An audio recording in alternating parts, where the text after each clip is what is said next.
All right. So, finally, I'm so excited. I was actually very happy to have this interview with you because we did the collab together.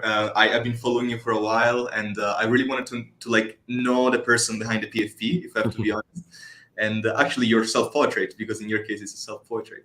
Right. And for someone who maybe is not who's listening to us and doesn't know who the professor is, my man here, he is the guy who created the Declaration of Trust Dependence, the trashart bot that retweets all the trashart and TED Trash related hashtags. And also, it is the creator of the TED's Trash site where you can check if there are any unsold pieces on TED's Trash. You created an FX Trash collection, which actually was surprised to discover. And also, you created a trash mini game that you later put on on Tezos. Yeah. So many things to talk about. And but the first thing I would like to ask you is, I heard that you were having some problems at home. I just wanted to know if like you're doing a good. And how are things going? And then if you could tell for some people who are listening to us who don't know you very well, a little biography of your work. Sure. Yeah, everything's going well with that. I can't really talk too much about the investigation and that sort of stuff, but we've got some sort of discrimination situation happening against us that we're currently fighting against. So, crossing my fingers, we just submitted our last piece of information to that last night. In fact, I stayed up till 3 a.m. typing out so much information. But just fired that off today, off to the States. So we'll see how that goes. But as far as me as an artist go, I'm kind of all over the place. So like I sort of classify myself in the trash art category, mostly because that's what I've been working on most recently. But I really like a little bit of everything. I'm kind of one of those people that just like ever since I was a kid, I just always wanted to learn everything I could about everything I could get my hands on. Mm-hmm. And I've always been into just like, everyday electronics and mechanics and fucking math. I mean, like everything, art, of course. I never considered myself an artist really until a few years ago, which is kind of the crazy thing. Like I've always done art, but a lot of times it was just spent doing graphic design, doing like websites. And I mean, I was so in the commercial realm of like, I gotta just do some work and make money, but it was always like on the side. Like I always had a regular job or I was going to college and I would like, my hustle on the side was always making websites or like, fixing cars, that kind of crap. And from what you're saying of your background, it almost feels like NFTs, crypto art, and blockchain all fits perfectly because it's bringing together your love for computers and your love for art, and it's just packing it up together in one tiny nice thing. Yeah, it's so perfect. Like this is the most perfect thing I've ever found for myself as far as like a thing that I can be doing. Because you said it exactly. Like it's all of the things, and I've discovered that with art, I can take all of the little interests that I have and I can find a way to turn them into art, right? So like I have I like to build electronics and I like to do mechanic stuff, right? So I started doing what I call heteroglyphs, high effort trash GIF. Rob collected the first one actually during Tez Trash, so that was kind of cool during that event. And I'm taking actual physical things, physical electronics and physical mechanical stuff and making it do things and showing other GIFs and stuff on that stuff and then recording that and minting that. So like it gives me an opportunity to take all these different things that I enjoy and smash them all into one or do them separately and still produce art at the end of all of it. So you know what, actually, since we are talking about it, let me try and share very quickly your Tetos page so we can look some of your stuff. All right. Okay, there we go. And then we go here, Linktree. That's perfect. So we can, as we chat, we can see some of the tetraglyphs.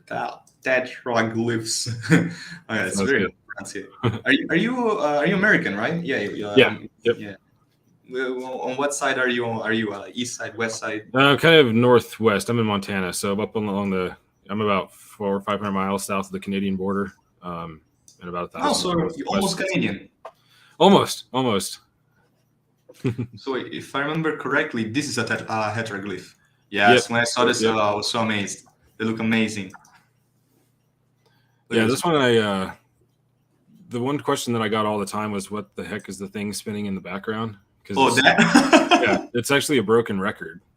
Broken to pieces. And I've gotten, so you can kind of see right at the top of where that record is, there's like a little silver shiny thing. And then there's like a wheel where my signature is spinning in. That's actually, that whole unit right there that the record is attached to is a robot that I had to make as a project in college back in 2013, 2014, something like that.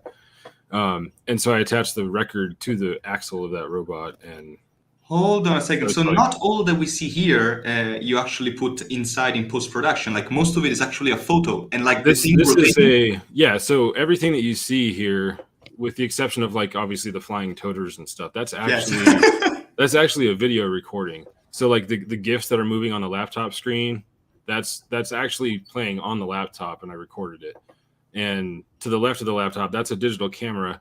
I put the GIF file. That's actually trashart. That's a thing I minted about a year ago. I put that on the SD card and put the SD card in the digital camera, and then played the video. And so that's playing on an old digital camera. And then the one on the left side is actually a Raspberry Pi screen playing Trash Taxi or whatever I called that one. So and yeah, of course, it's all just physical stuff. Yeah, and of course, the owner here is Rob, because as you said, he clearly understands and values this. Like, fuck, this is amazing, by the way.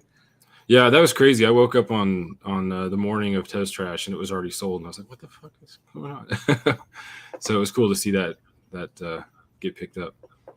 Wow! Oh my God, Dad! Yeah, you sold this for 350. My God, sorry. I just sometimes it's not polite to talk about how much artists sell, but wow, amazing sale. That not only looks amazing, I think it's like the worth was found. Like, you know, the value that it actually is, or even like I'm freaking happy to see that it's sold at that level. Like, yeah, I hear that. Appreciate that. I appreciate you, Rob, for picking that up too, man. Let's see what else. So you were talking about the heteroglyphs, right? Yep. And you were talking about your background in general. Please continue. Didn't mean to interrupt you. We just stopped. Oh, you're good. Yeah, it's like the tangents are the best part of everything, right? Like if you don't go down tangents, nothing is anywhere nearly as interesting. That's the one thing. Like when I was doing the old podcast before, when we would interview people, is if you don't go down tangents, they just have the like speech recited that they've been telling every podcast forever. So you gotta go down those tangents and go down the rabbit holes, and that's where all the interesting stuff comes from. But yeah, no, I mean, I really just when I discovered that I could take anything that I enjoyed and find a way to channel it into art or any sort of artistic output, that was really exciting to me. And then that's why I think that's why I connected so hard with the concept of trash art. You know, I wasn't like, oh my God, I love trash cans. You know, I got to start doing this. And I also wasn't like, oh my God, I'm really fired up and upset about the fact that Super Rare kicked Rob and Max and Eric off. Like, I mean, I had that same, you know, sort of feelings, but that wasn't like my real prime reason for falling 100% into trash art. It was the fact that I could create something, because I've always had a struggle of like really liking what I put out, or like worrying that it's not the right thing, or because I've always been, like I said, the graphics design thing, right? Like I'm producing for somebody, I'm producing for a customer, somebody's paying me for something when I do stuff like that. And when I do art, there's not that. And trash art is the absolute epitome of that, where there's nobody can tell you that you did anything wrong. Nobody can say, you can look at me and tell me that my heteroglyph is wrong, right? Like maybe it is in your mind. I don't give a shit. I made it the way I made it, and I can do it that way, and I can put anything out there I want to. And if it, you know, if nobody collects it, that's fine. I don't care. You know, I made it for me, and I posted it out there. And trash art is like I say, just the embodiment of that. It's 100% creative freedom. Yeah, I was gonna ask you eventually your definition of trash art. I'm happy it just came out, you know, naturally. Yeah.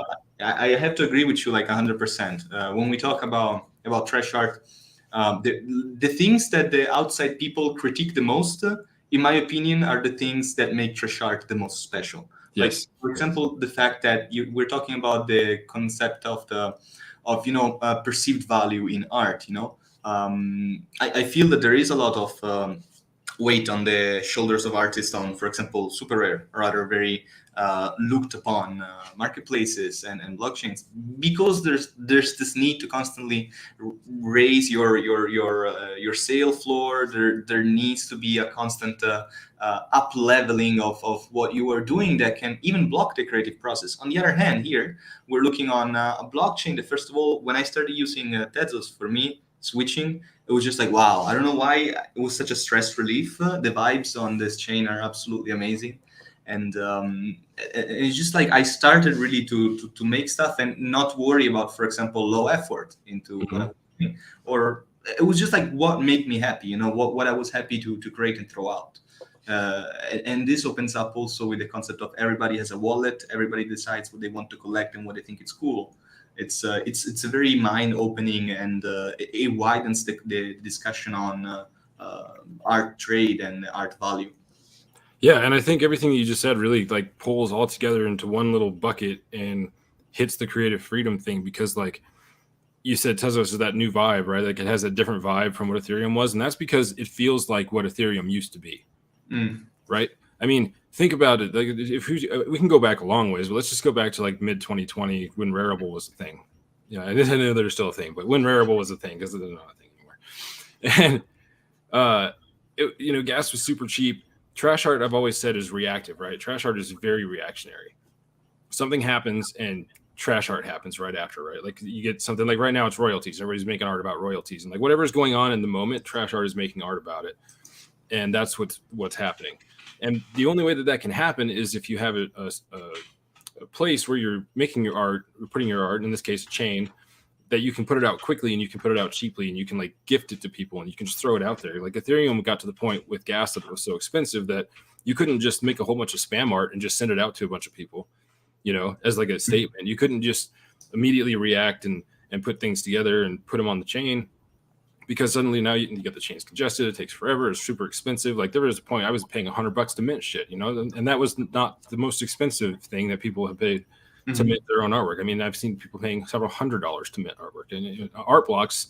Like I was going to have an art blocks drop, and at the time, it would have been $3,000, I think, to mint, something like that. So it was really crazy. But going into again on the creative side of things, it again is another piece of that. Like if you have everything perfectly refined and you're spending all your effort making the aesthetic of it perfection, you're not worrying about getting that message out there quick. And so you can't be as reactionary. And if something happens right now and you're like, I've got this idea, let's put it out there. And then you spend the next 6 weeks refining it and it's no longer relevant. It's not interesting anymore. It's whatever. Trash art is about the message. It's about, there's an aesthetic to it, but the aesthetic is so varied that there's not a cohesive aesthetic. There's a feel to it. And I think it's more just the fact that because it's so fast moving, it naturally ends up looking like trash, quote unquote, right? It's just quick and throw because you're not, that's the whole point. Like you just throw all the shit together. And I mean, I've made plenty of high effort trash art that I spent weeks, refining little details and that stuff. But at the heart of it, it's the fact that you can just sit down and you can have a conversation with art. Like literally on Twitter, you can have a fucking conversation with art that you're creating over the course of minutes or hours. Like, yes, you can't do that if you're trying to refine your stuff. So that's what's special about trash art too. Yes, this element of reactiveness makes it absolutely contextualized to what crypto art should be. As it contextualizes perfectly as a crypto art movement, because its reactiveness to the crypto art, it's what makes it a pillar of the space. Yep. So a lot of people, when they first face this reality, you said it earlier, I don't do trash art because I like trash cans or toters, and a lot of people, I think their first impact is this. The first impact is they're only doing artworks about trash. What the fuck is that? And the second is they do low effort shit and just pump each other. Absolutely not. We pump each other because we're fucking so happy to have these in big threads where we're just chatting, as you're saying, reacting to stuff. And our way to express ourselves is to make these little GIFs to combine things together. Collage art, glitch art, photomosh, whatever it could be. It's the easiest form of visual communication that we have. And at the end, it's like the transportation of, it's like making tweets when you take a tweet and you make it an NFT. Same thing, but more artistic and more elaborated at the end of the day. Yeah, 100%. I mean, the art is your voice, right? I mean, everybody's got their own unique style. And even though trash art has kind of a, some of it looks similar, like aesthetic wise, that everything is different. Like you could take 100 different toters that is just a toter, nothing else in the fucking picture at all. And there's hundreds of these out there that are just so massive. Like I don't know how you can make so many different variations of a freaking trash can. I mean, like, and I understand, yes, obviously you can make as many variations as you want, but it's still mind blowing that like you can look at something and still find excitement like 100 trash cans in, because there's a different message in every one of them. Like one of the earliest, like not earliest trash cans, but like the earliest trash can that I remember as being visually appealing and exciting to me was Carlos Marcial's 404 3D toter. Like, and it just had the 404 from super rare error all over it. You know, like. Wait, let me find it. How can I find it on object? I bet you if you just search like Carlos 404 on Twitter or something like that, it'll come up. I have to admit that I don't like the search function of object because I never find what I want. I never do either. Neither OpenSea either, though. I mean, they're all fucking terrible. Like, we've been building websites for years and years. You can't get a search function that works. Come on. Carlos 404 Toter. Is it on object or? No. This is old ETH a couple years ago, 2020 can. So it's like OpenSea? Where is it? Yeah, it'll be on OpenSea. I was looking on Twitter because that's where I default to searching for things. Collection. Could it be this Yellow Face Club? No, it's a black can with gold 404 writing on it, and maybe going to Carlos Super Rare is probably the fastest way. If you find it, send it to me on Twitter. I'm doing that right now if I can. Super Rare.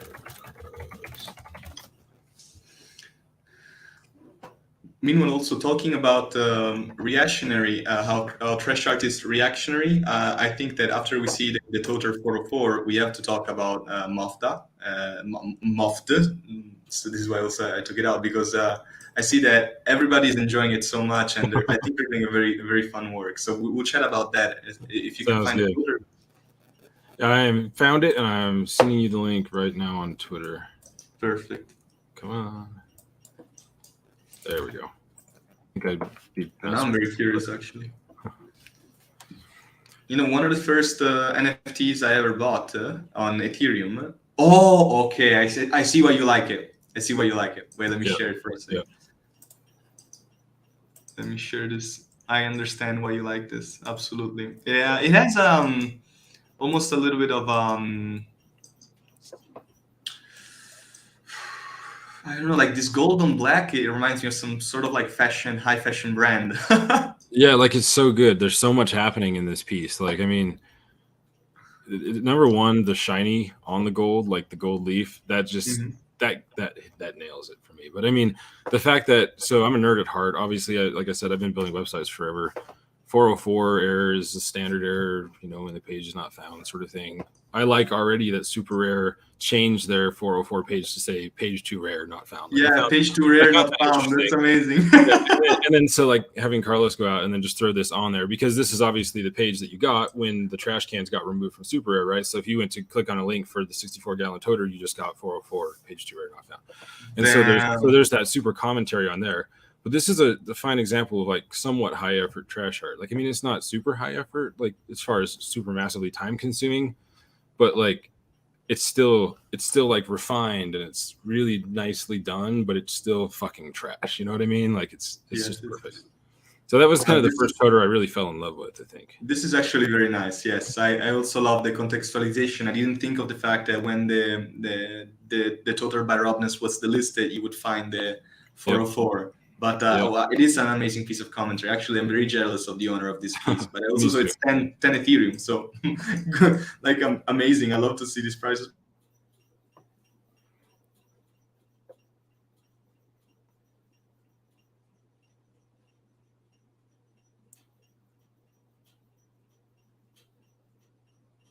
I think we lost you. Temporarily frozen. Vandalo 2 rare, not found.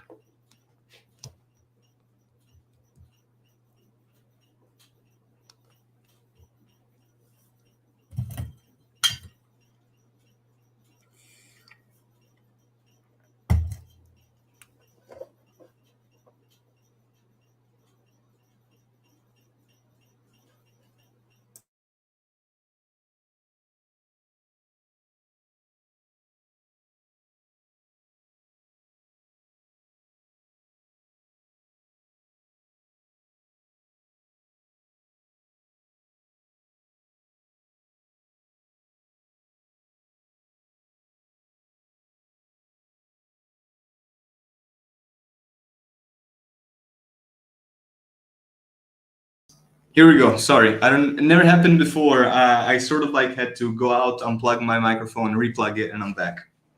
You have no idea how often it happens, though. It's one of those actually never happened to me. I did like a bunch of interviews, and it's like the first time. That's awesome. Like I've never had it happen from this side, but like always from as the interviewer, like you were pretty chill, so I knew you knew what was going on. Been there, done that. I mean, I think the first big time it happened was like our 5th interview for the campfire, and we were interviewing John McAfee, and they were trying to connect to us from like Cuba, or I think, or they were I don't remember where they were at the time. And yeah, we had like the ultimate struggles of trying to keep the fucking connection going. It was crazy. So just to continue on what we're talking about, the reactionary, no? This is a very clear example of when we're talking about reactionary trashart. So this is actually a reaction to trashart itself. And it's like I love when collections become sort of like performance art, where they try to tell a story. And this is, I think, a project entirely AI based that pretends to be some sort of like top secret ministry of digital finance that wants to erase trashart through AI powered propaganda. Yep. It's funny that you pulled it up, because like it's I haven't, like, it's not anonymous. It's not anon, because I funded it with my professor.tez account. So I was curious to see how long it would take somebody to figure out who it was. And there's 3 people that have discovered it so far. Wait, so this is you? This is me. What? Yeah. So no. So I thought you were blowing the bubble on it. Now I've blown the bubble on it. But anyway, so I actually didn't know. You sort of like the grand unveiling. What the fuck? No, I literally didn't know. I think I just, because in the TED Trash chat, everybody's always like reacting to this. Everybody love it. So I mean, like, it's out there now, but it's yeah, I love it. No, I'm having fun with it though. It really, I started it right after the last time Max unleashed. You know, like Max has gotten very, like, I don't want to talk about him because I don't think it's right to talk about somebody when they're not here to talk about themselves back, and I'm not talking bad on him anyway, but still, it just like, he had that, like, we had the big blow up on Twitter, like, what, 2 weeks ago or something like that, and raging against trashart again, like usual, like it's the shtick now, I guess, right? And I was like, you know what, fuck it, I'm gonna rage against trashart too, and I created a ministry, and I tried to tie this into, like, I've got a project on my Tesla's account that's called trash wave circuits. So yes, trash gift circuits. I got hit your GIF on the mind. But it's called trash wave circuits, and it's basically the story on that one is it's a whole bunch of futuristic circuitry that was found in like a late 21st or 22nd century, something like that, trash waste dump. Like, it's just this e-waste dump of all these futuristic weird circuits that have been dug up. And so there's like the sensory management device, or, you know, and that sort of thing, like the mimetic propaganda sensor and like shit like that. And a lot of those, they all have like their story, right? Every single one has their own story, and a lot of them require like certain data to be reported to like the Ministry of Digital Finance, or like the Ministry of Social Wellness, and like stuff like that. So I spun the Ministry of Digital Finance up from that story on the trash wave circuits, and there's sort of this futuristic ministry that controls the world, and they have the finances in their little world, their little environment that they have, and they have this overreaching authority to suppress trashart and eradicate it, because trashart is dangerous and they're going to wipe out the whole world. And so it's just a very melodramatic take on, you know, the anti-trash thing, because so like I've had this thing where like I wanted to play with Dolly enough just to do like a straight up AI project without really being serious about it, because I know this is a whole nother topic on its own, but I don't find a whole lot of interest in just generating straight stuff right out of an AI. Like I don't usually see it, but I had this realization that if it was a whole story, like if this was a whole thing, then that sort of becomes the art. And that was then interesting to me, because like it's not about what's okay or what's right or what's like art or anything like that to me. It's just what feels good to me if I'm creating it. And if I'm just like putting a bunch of shit and just minting it, it's not interesting. But if I can weave a story, if I can tell a story, and I can cause reactions within to see how trashart reacts, because it's exactly what I'm doing. Like, it's obviously very targeted, you know, I like react to people like, stop making trashart. You're going to ruin, you know, you're going to be arrested for creating trashart. And like, yes. The creation and distribution of trashart is a direct violation of ministry policy. And like, I mean, You just go out there and like just fake rage, and it's funny because like everybody wants to have somebody to hate anyway, and like and so when it's somebody that you can just kind of like have fun with, and you know, the story, like we talked about, just telling a story and having a conversation with art, the same shit is happening, right? Like I just went out there and started creating some of these propaganda posters on Midjourney, and they're like, there's no input for me post-processing at all. Like I'm just writing a fucking prompt and exporting it, right? Like no trash allowed propaganda poster, and then maybe set an aspect ratio. Like it's literally the lowest effort of lowest effort trash art, because the whole point is the story, right? So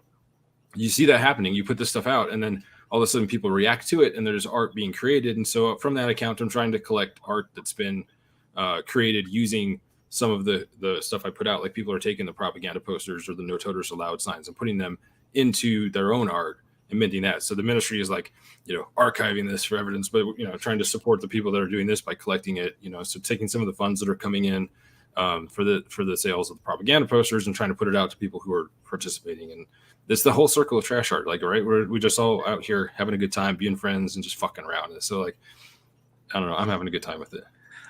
Listen, like this is absolutely amazing. I can't believe that like I just wanted to talk about Mofta, but like no, you got like, so I 100%.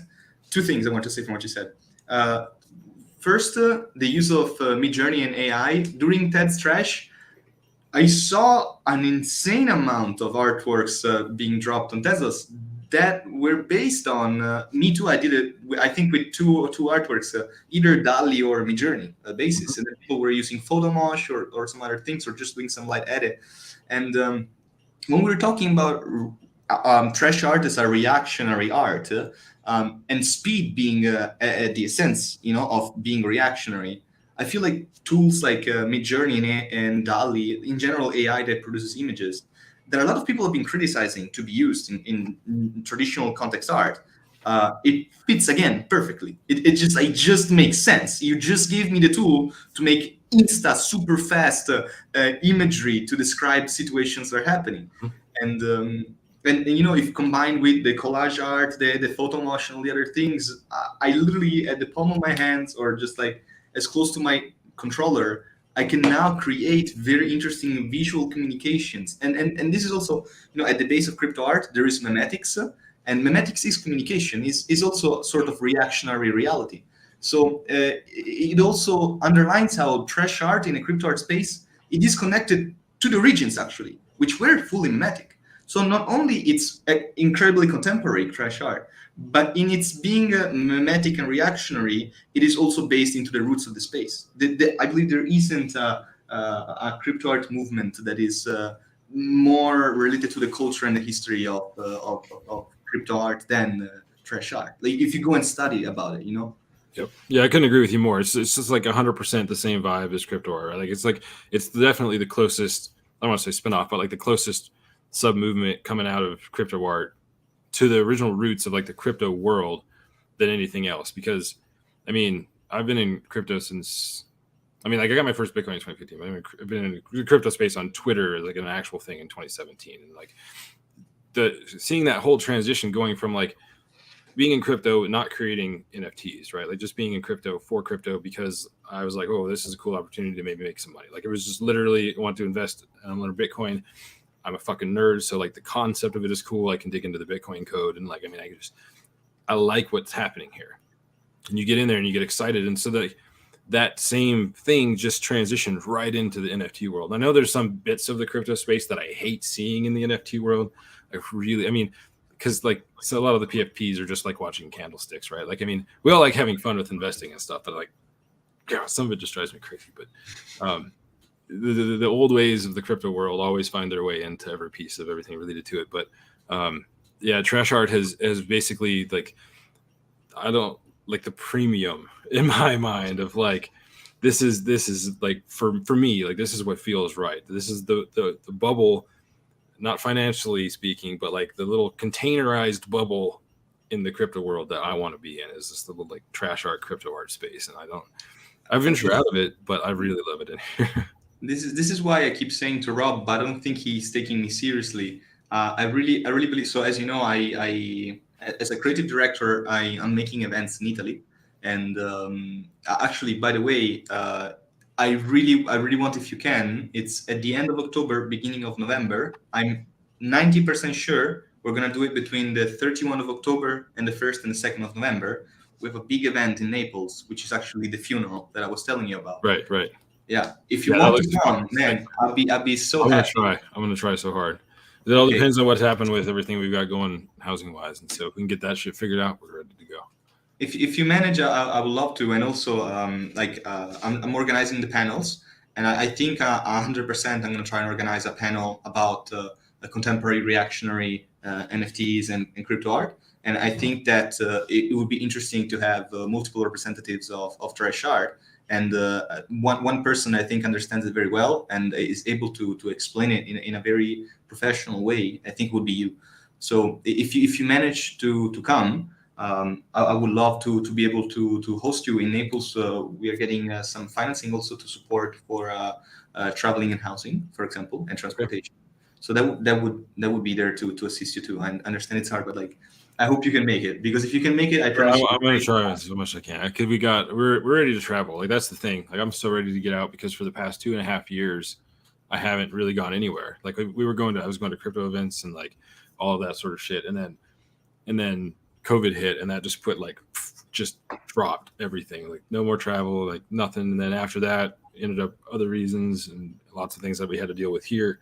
And so now, like my goal is to start traveling the beginning of fall and just get back to the usual. So with any luck, I'll be there. Yeah, if everything goes according to plan, I think that also Rob confirmed to come, and I'm trying to get Gary to come as well. So I hopefully we're gonna have a good amount of trash people. Next up, I need to talk with Empress Trash, and I gotta hit them up because there's the historic NFT event in Spain made by Power Data. Mm-hmm. And a lot of people are going there, and our event is immediately after. So I'm calling them like, yo, you're in Europe, you have to come here. We're making a funeral. We're gonna burn everything. Right.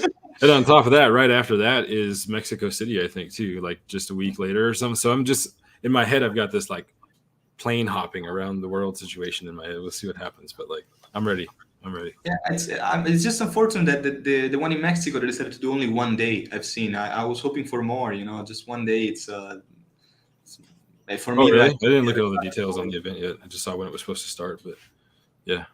Yeah, I like 3-day events, 4-day events at least, and just being because like especially in this situation, I literally have not had a chance to go meet anybody I know from like the trash art or crypto art world. I've met a lot of people from the crypto world prior to trash art and that sort of thing when I was involved with this, but like I haven't met any of the artists that I've been, other than like interviewing them or like talking to them on videos and stuff like that. But I haven't in person met anybody from that side of the space. And so I'm really, really anxious to get out. And we have to organize it. And next, after this funeral event, I want to do like 2 more events, but it could become one. And one of them, I want to make an AI-based event. And of course, it's going to be both about like AI technology in general. I'm trying to contact Google because I would love Google to have a representation and like give some tools to power the event. And I think it's absolutely possible. We have contacts. Yeah, totally. But on the other side, we would also like to have an entire just like gallery and just like aesthetic of the entire event based on the concept of AI and based on AI works.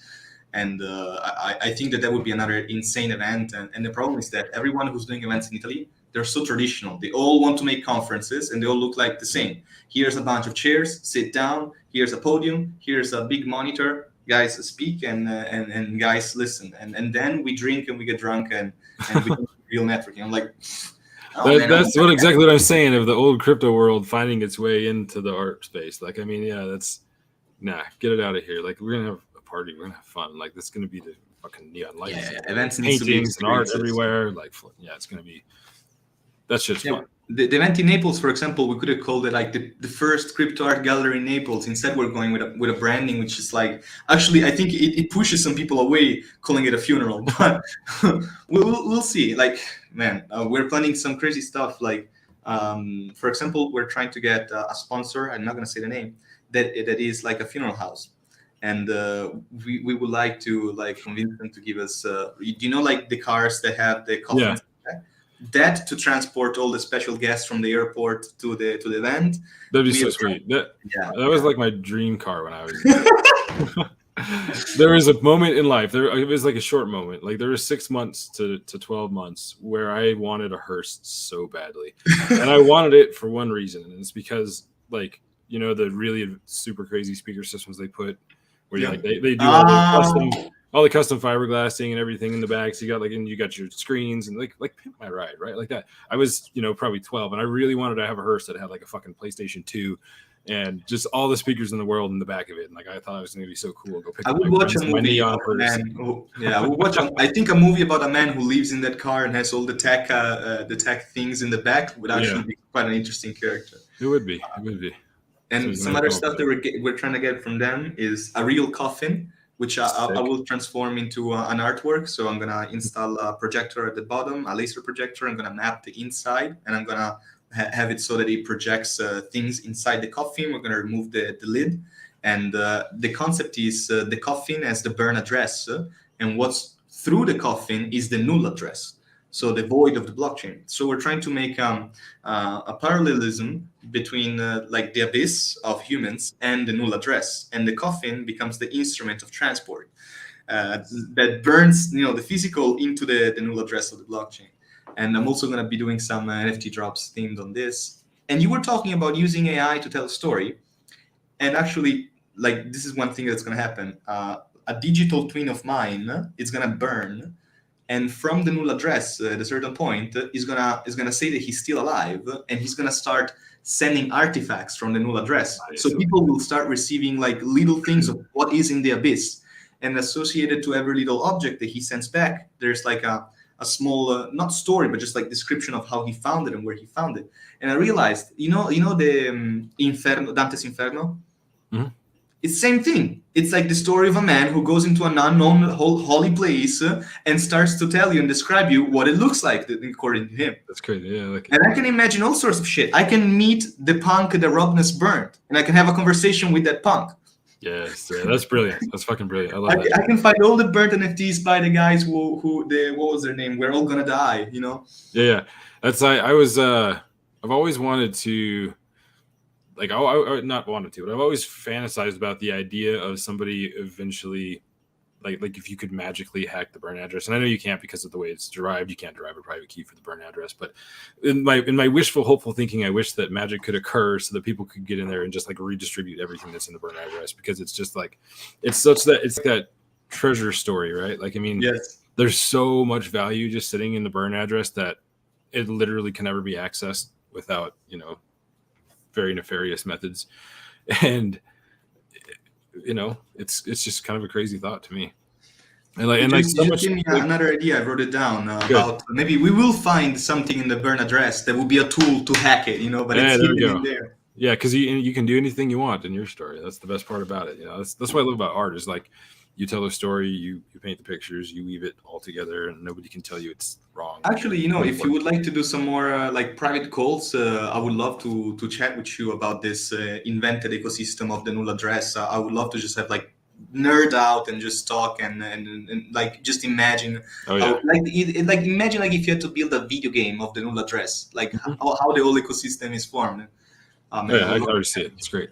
It's like a whole new world that you just opened up there. Living in the burn address. Like it's kind of like almost like, I'm gonna go way to like Disney cartoon here, but like Wreck-It Ralph. You know how you can go inside the video game and like you can come out through the surge protectors. Like it feels like that in a different way, but it feels a lot like that. So I look forward to these conversations, because I feel like we can have a lot of good nerd out time connecting it to like the tech and what's happening in the trash art world, and like really have fun with it. I think it would be absolutely fun. I was also thinking to include some things like, for example, the null address, when, for example, on Ethereum, when you mint, it tells you that your NFT that was minted comes from the null address technically.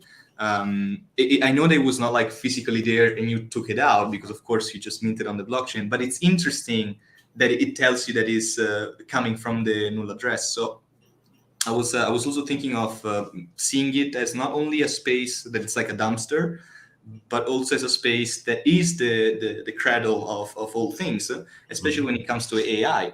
and I wanted to create like a big Babylon tower of AI that is sort of like collects a lot of information and collects a lot of things that are in the dumpster. And when you do a prompt from the outside, it is the connection to the null address, and it generates this thing from you from the null address. You know, Nice. it's like this big nightmare machine inside the fucking abyss. I like it, man. That's good. That's good. Right. So I actually so many things that I didn't expect from the beautiful collection that now we know it's you on about trashart, anti-trashart propaganda, to the heteroglyphs, to speaking about trashart and figuring out.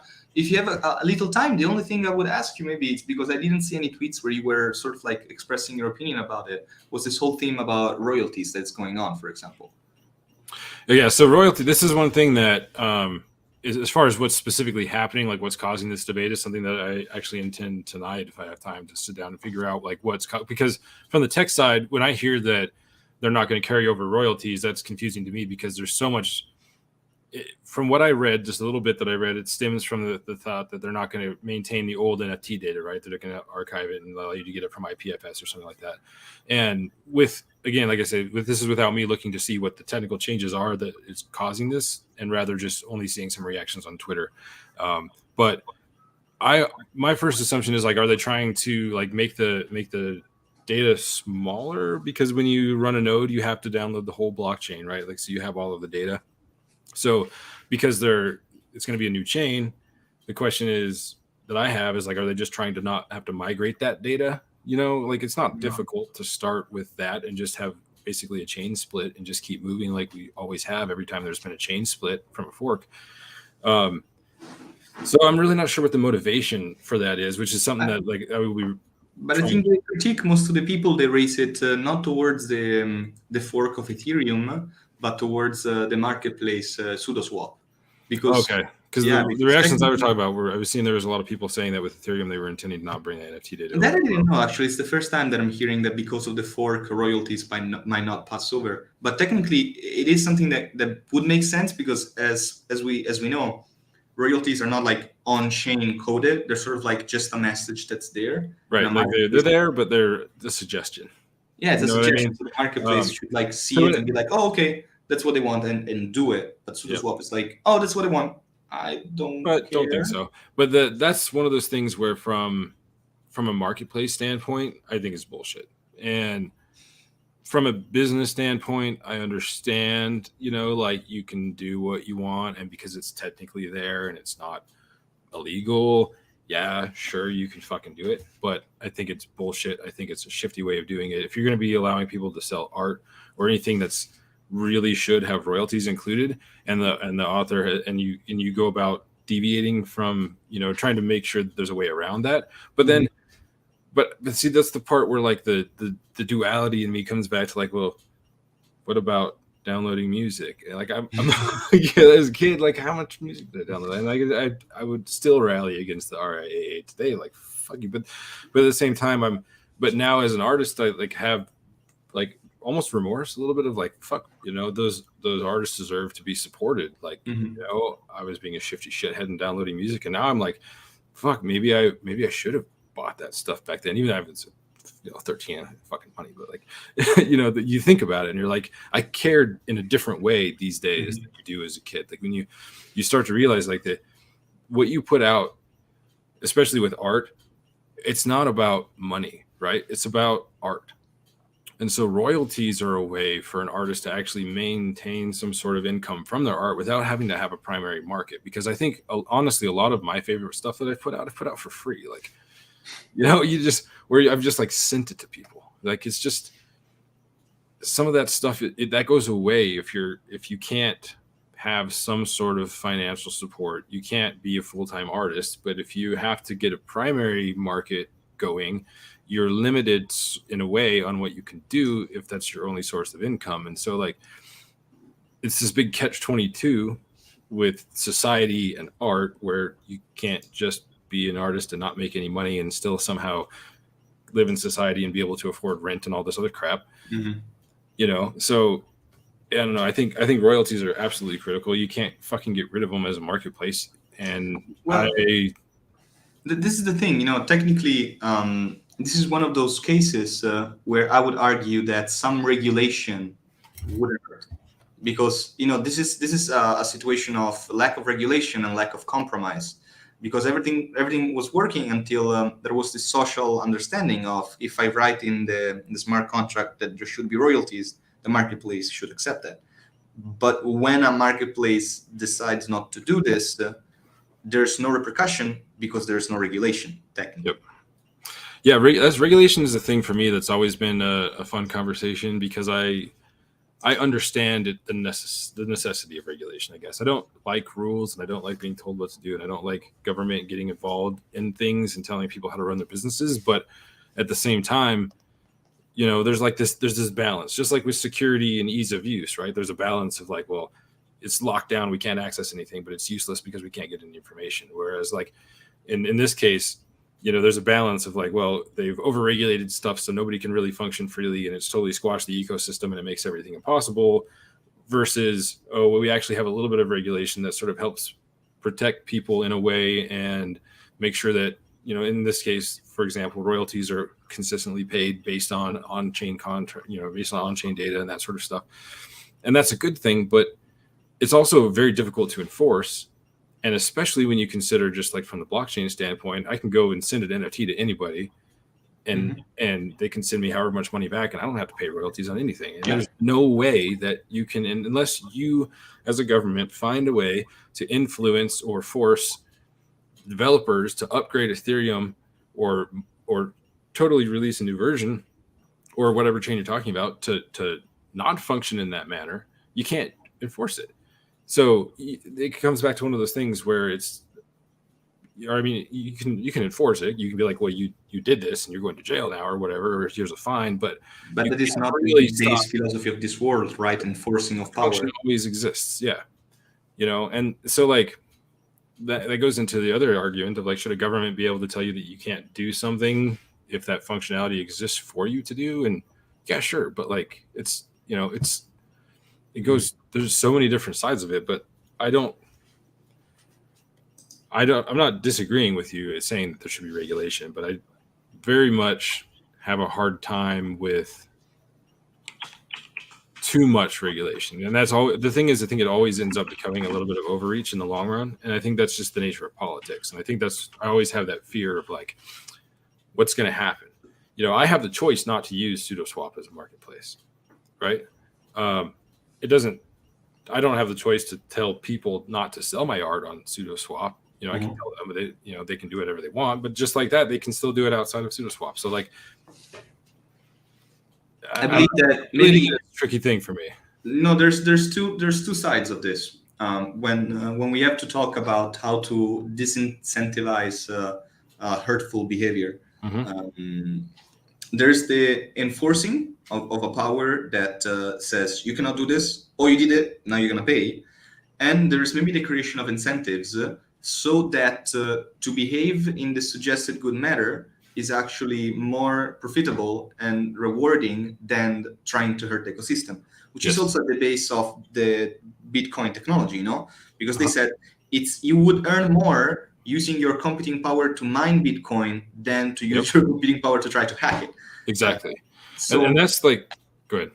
No, go ahead. Oh, I was just going to say that's like the whole backbone of everything we're building, right? Like, we are at a stage where technology is more advanced than our application of that technology, right? Like, it is very difficult to, let's just look at some very simple thing. Let's just a Telegram group of like 5,000 people and trying to keep people under control.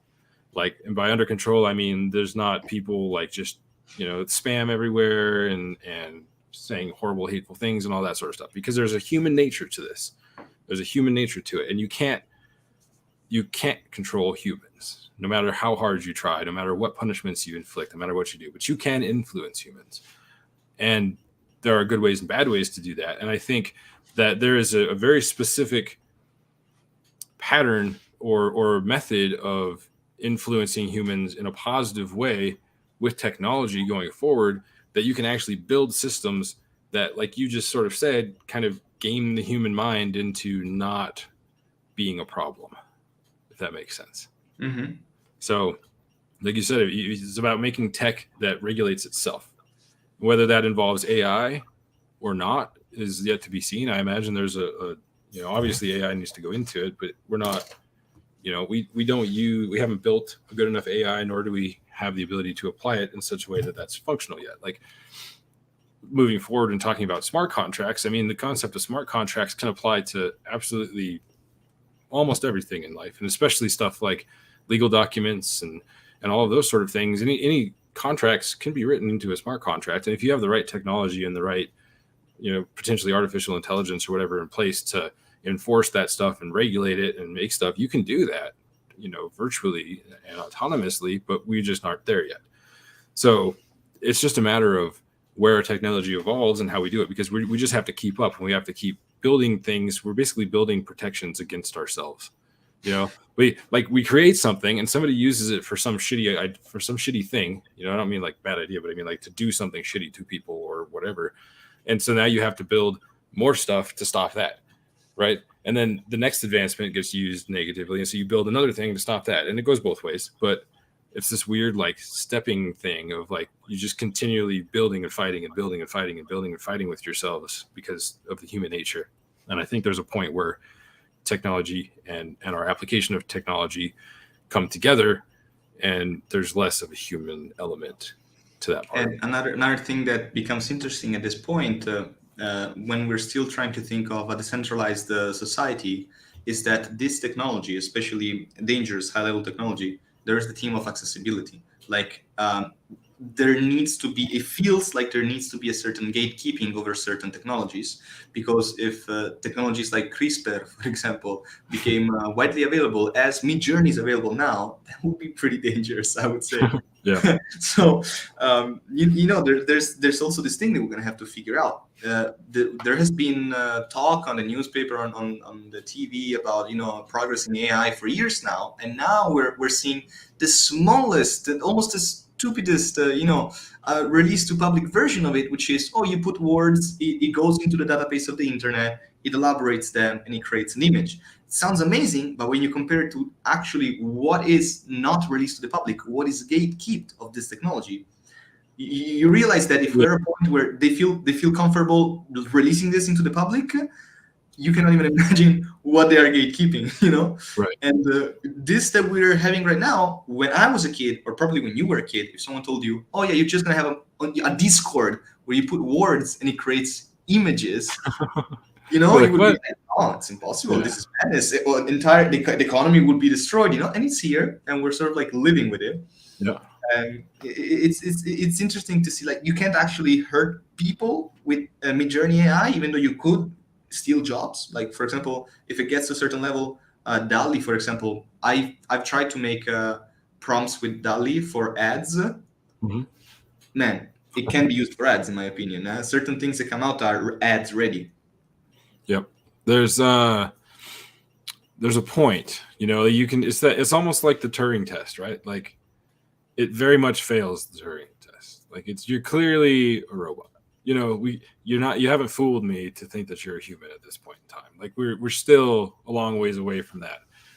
You can look at thousands and thousands of Midjourney images, and they all have the same aesthetic, no matter how different they are. I mean, I've seen massively different Midjourney outputs and that sort of stuff, but there's always, if you look close enough, you will see some of the little evidence of the way the AI does things. And it's just, now certainly you can get to a stage, and maybe people already have that. I haven't obviously seen everything that's come out of this AI, but certainly you can get to a stage where you can get very close to tricking people, because the human brain is not perfect and much less perceptive than it would need to be to truly distinguish in some cases. So I'm interested to see what those situations look like, but actually, it's crazy.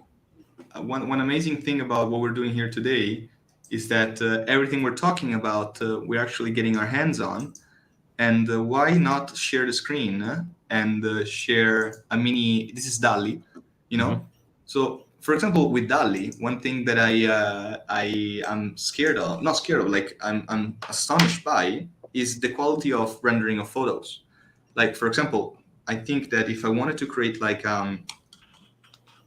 ad photography, advertising photography of Diet Coke.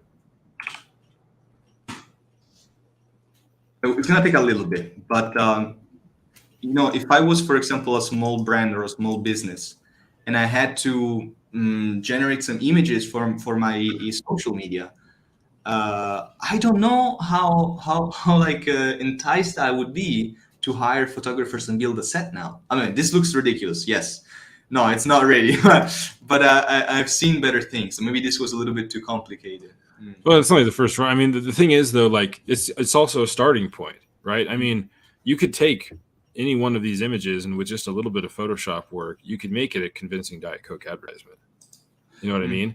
Like, And also, it's that you combine it with human artisticness and you can do magic. That's the thing. But yeah, it's not ready to just pump out advertisements, no doubt.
I was speaking and speaking and speaking, and I guess that you didn't hear anything.